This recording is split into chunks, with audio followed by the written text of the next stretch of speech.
موږ سره دومره لوی وار آن ټیرر تیر شه، موږ چېرته په دې کې څه د وار ریلیټډ څه نوې تیوري چا ډیولپ کړه؟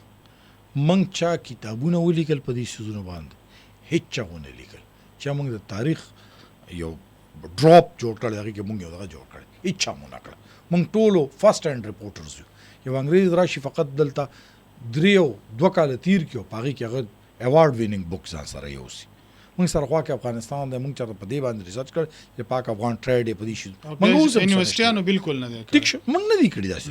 موږ آیا زموږ د یونیورسټۍ د بزنس مینجمنټ ډپارټمنټ او د فاینانس ډپارټمنټ چېرته د خیبر پښتونخوا فاینانس ډپارټمنټ ته دغه ورکړی دی، ماډل یې ورکړی دی چې جی په دې ماډل کې تاسو کار وکړئ؟ موږ ته چېرته د انتراپالوجي او د سوشیالوجي کې د والنټیریزم څه څیز تا لیدلی دی چې هغوی کړی وي چې او راځئ د مضمون او د جی پی اے نه د دې نه علاوه هم راځئ چې چېرته وګورو، راځئ دا کار وکړو. موږ چېرته کړی دی؟ موږ نه دي کړي چې دا.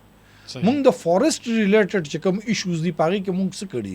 موږ د جړي بوټي او د دې څیزو نه ډاک دی. دا زموږ وطن، زموږ ملک د ریئر ارث منرلز په دنیا کې چې څومره حالت کې د پاکستان کې د هغې لویه ذخیره، موږ په دې چېرته باندې کار کړی دی؟ موږ نه دی کړی.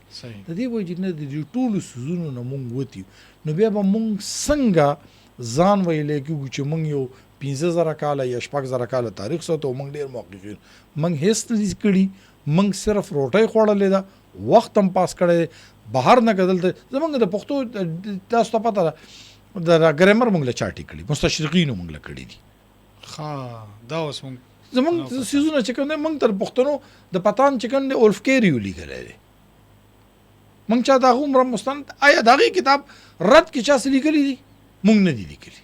ریویو به هم بچا نه ورکړي. موږ چا د وینسټن چرچل د بک د ملاک اینډ فیلډ فورس پوزیشن کې په مقابله کې چا کتاب لیکلی دی؟